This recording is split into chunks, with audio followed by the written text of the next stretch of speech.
Hi, நான் உங்கள் Nabin Vigneshwar. Love failure, காதல் தோல்வி. வாழ்க்கையில் மொத்தமே 2 விதமான வழி தான் இருக்குது அப்படின்னு சொல்லுவாங்க.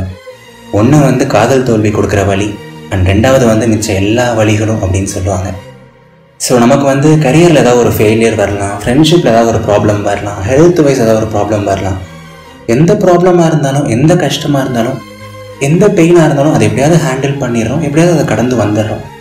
பட் இந்த லவ் ஃபெயிலியர் மட்டும் இருக்குங்களேன், ஏன்டா இப்படி ஒரு வழி வருது, ஏன்டா இப்படி ஒரு விஷயம் இருக்குது, ஏன் இப்படி ஒரு விஷயம் நடந்துச்சு, ஐயோ சாமி போதுண்டா முடியலங்கிற அளவுக்கு இருக்கும்.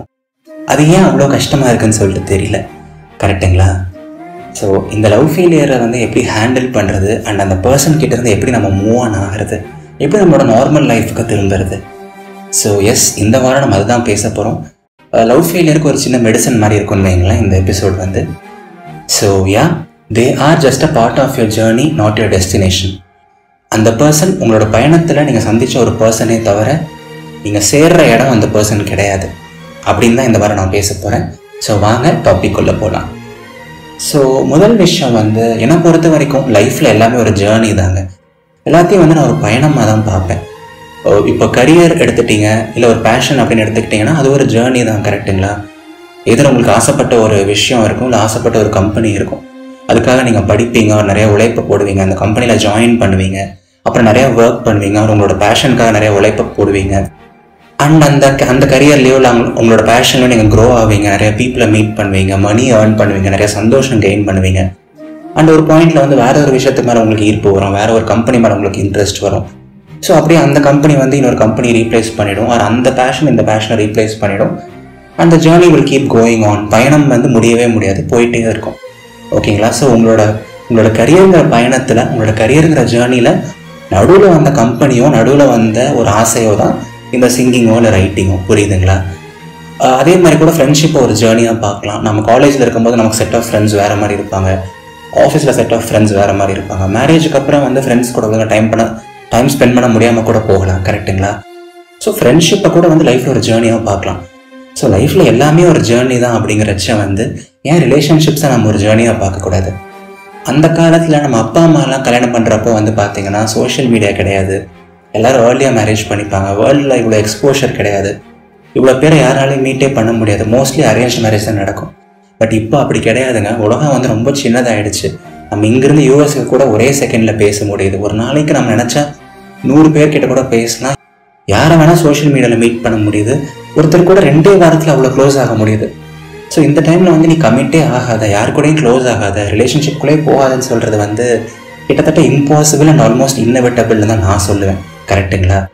ஸோ இந்த மாதிரி டைமில் நம்ம நிறைய பேரை மீட் பண்ணுறோம், நிறைய பேர் கூட க்ளோஸ் ஆகிறோம். அப்படிங்கும்போது ரிலேஷன்ஷிப்ஸை கூட ஒரு ஜேர்னியாக பார்க்கலாம். என்ன கேட்டிங்க அப்படின்னா, சரி இப்போ நம்ம ஒருத்தர் கூட கமிட் ஆகிடுறோம், அஃப்கோர்ஸ் இவங்க ஒரு நல்ல பர்சனாக இருக்காங்க, இவங்க நமக்கான ஒரு பர்சனாக தெரியுறாங்க, இவங்க கூட லைஃப் இருந்தால் நல்லாயிருக்கும் நம்ம நினச்சி கமிட் ஆகிடுறோம் அப்படின்னு வச்சுக்கோங்களேன். ஸோ ஒரு ஃபியூ மந்த்ஸ் அந்த ரிலேஷன்ஷிப் போகுது, இல்லை ஒரு ஃபியூ இயர்ஸ் கூட போகுது. பட் ஒரு சில சுச்சுவேஷன்னாலேயோ, இல்லை ஒரு சில மிஸ் அண்டர்ஸ்டாண்டிங்ஸ்னாலேயோ, இல்லை ஒரு சில எக்ஸ்டர்னல் ஃபேக்டர்ஸ்னாலேயோ, இல்லை சொசைட்டினாலேயோ, வாட் எவர் ரீசன்னாலேயோ நம்ம பிரிஞ்சிட்டோம் அப்படின்னா அஃப்கோர்ஸ் நமக்கு கஷ்டமாக தான் இருக்கும். ரொம்ப மாதம் ஆகலாம், ஒரு 1 or 2 years கூட ஆகலாம் அதுலேருந்து வெளில வரதுக்கு. பட் மறுபடியும் நான் சொல்கிறேன், நம்ம ரிலேஷன்ஷிப்புங்கிற ஜேர்னியில் நம்ம மீட் பண்ண ஒரு பர்சன் தான் அவங்களே தவிர அவங்க நம்மளோட டெஸ்டினேஷன் கிடையாது, நம்ம சேர்கிற இடம் அவங்க கிடையாது, நமக்கான பர்சன் அவங்க கிடையாது. அவ்வளோவே தானே தவிர இது லவ் ஃபெயிலியரு, நான் என் வாழ்க்கையவே அழிச்சிக்க போகிறேன், ஏன்னாலே ரொம்ப கஷ்டப்படுத்திக்க போகிறேன், இதை விட்டால் எனக்கு வாழ்க்கையே கிடையாது, அவங்க தான் எனக்கு உலகம், அவங்க தான் எனக்கு ஹாப்பினஸ் கொடுத்தாங்க, அவங்க தான் எனக்கு எல்லாம் அப்படின்லாம் போட்டு நீங்கள் ரொம்ப எமோஷன் போட்டிங்கன்னா கஷ்டப்பட போகிறது வேறு யாருமே கிடையாது, நீங்கள் தான். எதில் அவங்களும் கஷ்டப்படுவாங்க, பட் ஒரு நாள் மூவ் ஆன் ஆகிடுவாங்க. ஸோ நீங்களும் கண்டிப்பாக ஒரு நாள் மூவ் ஆன் ஆகி தான் ஆகணும். பிகாஸ் இந்த ரிலேஷன்ஷிப் கூட ஒரு ஜேர்னி தான், டெஸ்டினேஷன் கிடையாது. லைஃப்பில் ஒரு பாயிண்டில் அக்செப்டன்ஸ் இருக்கணும். ஓகேங்களா? அஃப்கோர்ஸ் நீங்கள் பெஸ்ட்டு பேராக இருக்கலாம், அவங்க உலகத்தில் ரொம்ப ஸ்வீட்டஸ்ட் பர்சனாக இருக்கலாம், என்ன வேணால் இருக்கலாங்க. But it was not meant to happen, it was not meant to be. யார் என்ன பண்ண முடியும் சொல்லுங்கள்? ஐயோனாலும் வராது, அம்மம்மானாலும் வராது. நம்ம எவ்வளோ அழுது போகிறனாலும் அது திரும்பி வரப்போகிறது கிடையாது. அஃப்கோர்ஸ் ஏதாவது ஒரு அவுட் சைட் சான்ஸ் இருக்கலாம், நீங்கள் மறுபடியும் அவங்கள பர்சீவ் பண்ணலாம், அது உங்களோட பர்சனான ஒரு விருப்பம்.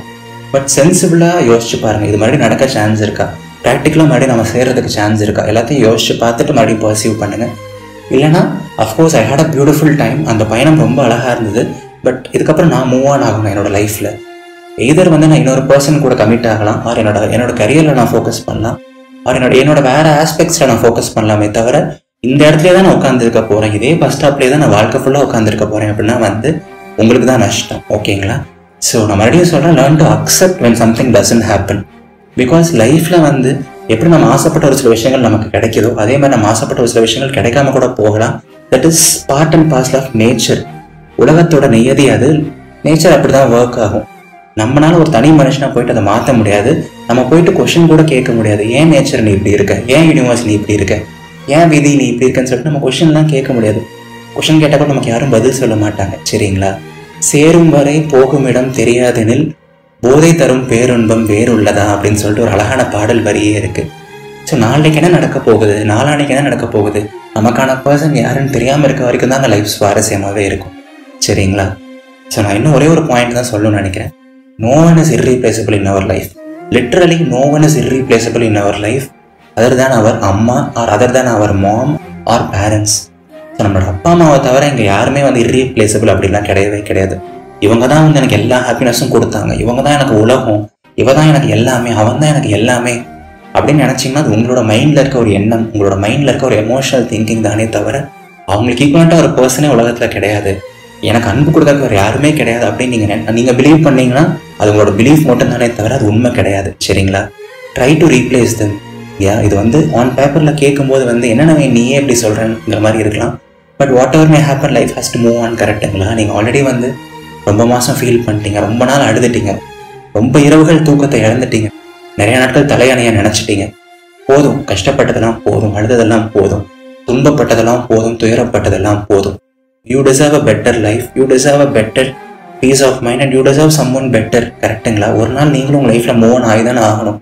கடைசி வரைக்கும் அதே இடத்துல உட்காந்துட முடியாதுல்ல. ஸோ இது உங்களோட தனிப்பட்ட விருப்பம் தான். But I would still say try to replace them. Already நிறைய டைம் ஆகிடுச்சு. அண்ட் ஹூ நோஸ், சம்டைம்ஸ் வந்து நம்ம பட்ட காயத்துக்கு மருந்து வந்து வேற ஒரு பர்சன்னால கூட போட முடியுமோ என்னமோ, யாருக்கு தெரியும். சம்டைம்ஸ் ஒரு கோடை வந்து அழிக்காமையே பெரிய கோடை ஆகணும்னா வந்து அந்த கோட்டுக்கு மேலே ஒரு பெரிய கோடு போட்டு தான் ஆகணும். That is life. சரிங்களா? ஸோ நான் மறுபடியும் சொல்கிறேன், relationship is a journey, it's not a destination. Whatever may happen, நம்ம ஸ்ட்ராங்காக இருப்போம், பாசிட்டிவாக இருப்போம் and we'll try our best. நம்மளால் முடிஞ்ச அளவுக்கு ஸ்ட்ராங்காக இருப்போம். அதே மாரி இந்த relationship is not happening, breakup ஆகிடுச்சுன்னா கொஞ்ச நாள் ஃபீல் பண்ணுவோம், கொஞ்ச நாள் கஷ்டப்படுவோம், ஒரு பாயிண்ட்டுக்கு மேலே ரியாலிட்டியை அக்செப்ட் பண்ணுவோம், கொஞ்சம் டைம் எடுத்துப்போம் நம்மளே ரெடி ஆக்கிறதுக்கு. பட் நம்ம மூவ் ஆன் ஆகும், அந்த பர்சனை கூட ரீப்ளேஸ் பண்ணுவோம். Because we deserve all the happiness in the world, we deserve all the love in this world and we deserve everything in this world. சரிங்களா? ஸோ எஸ், நம்ம எல்லாருமே good people, நம்ம எல்லாருமே குட் சோல்ஸ் அண்ட் நம்ம எல்லாருமே லைஃப்பில் எப்பவுமே ஹாப்பியாக இருக்கணும். சரிங்களா? உங்களை விட்டு போனதுக்காக அவங்க தான் ஃபீல் பண்ணுமே தவிர நீங்கள் எனக்குமே ஃபீல் பண்ணக்கூடாது. நீங்கள் தைரியமாக இருக்கணும், பாசிட்டிவாக இருக்கணும், முழு மனசாக நம்பணும் அண்ட் எப்போவுமே ஸ்ட்ராங்காக சிரிச்சுட்டே இருக்கணும். சரிங்களா? Face everything with a smile and எப்போவுமே முழு மனசாக நம்புங்க. வாழ்க்கை ரொம்ப ரொம்ப அழகானது. கண்டிப்பாக உங்களால் மூவ் ஆன் ஆக முடியும். இன்னைக்கு இல்லைனாலும் பரவாயில்ல, நாளைக்கு முடியும், நாளைக்கு இல்லைனாலும் பரவாயில்ல, நாளானைக்க முடியும். கண்டிப்பாக ஒரு நாள் முடியும். மனசை விட்டுறாதீங்க, தைரியமாக இருங்க. சரிங்களா? இது நவீன் விக்னேஸ்வரன், இதயத்தின் குரல். நன்றிகள் 1000. நான் பேசுறது ரொம்ப பிடிச்சிருக்கு, இதயத்தின் குரல் உங்களுக்கு ரொம்ப ஹெல்ப் பண்ணியிருக்கு, நிறைய பாசிட்டிவிட்டி கொடுக்குது அப்படின்னு நீங்கள் பிலீவ் பண்ணீங்க அப்படின்னா கண்டிப்பாக இதயத்தின் குரலை உங்களோட க்ளோஸ் ஃப்ரெண்ட்ஸ்க்கு ஷேர் பண்ணுங்கள். நான் வரைக்கும் 140 எபிசோட்ஸ் பண்ணியிருக்கேன். இதயத்தின் குரல் பண்ணுறதுக்காக நிறைய எஃபர்ட்ஸ் போடுறேன். ஸோ இதெல்லாம் நிறைய பேருக்கு ரீச் ஆனால் இதை இன்னும் நிறைய பேர் கேட்டால் நான் ரொம்ப சந்தோஷப்படுவேன். ஸோ நான் உங்களுக்கு கொடுத்த ஹாப்பினஸை நீங்கள் எனக்கு திருப்பி கொடுங்க, உங்கள் ஃப்ரெண்ட்ஸ்க்கும் ஷேர் பண்ணி எனக்கு சப்போர்ட் பண்ணுங்கள். அண்ட் கண்டிப்பாக இதயத்தின் குரலை ரேட் பண்ண மறந்துடாதீங்க. அந்த பெல் ஐக்கானையும் ப்ரெஸ் பண்ணிவிடுங்க. அடுத்த எபிசோட் ரிலீஸ் பண்ண உடனே உங்களுக்கு டக்குன்னு நோட்டிஃபிகேஷன் வந்துடும். அடுத்த ஞாயிற்றுக்கிழமை சந்திப்போம். Tata, bye bye.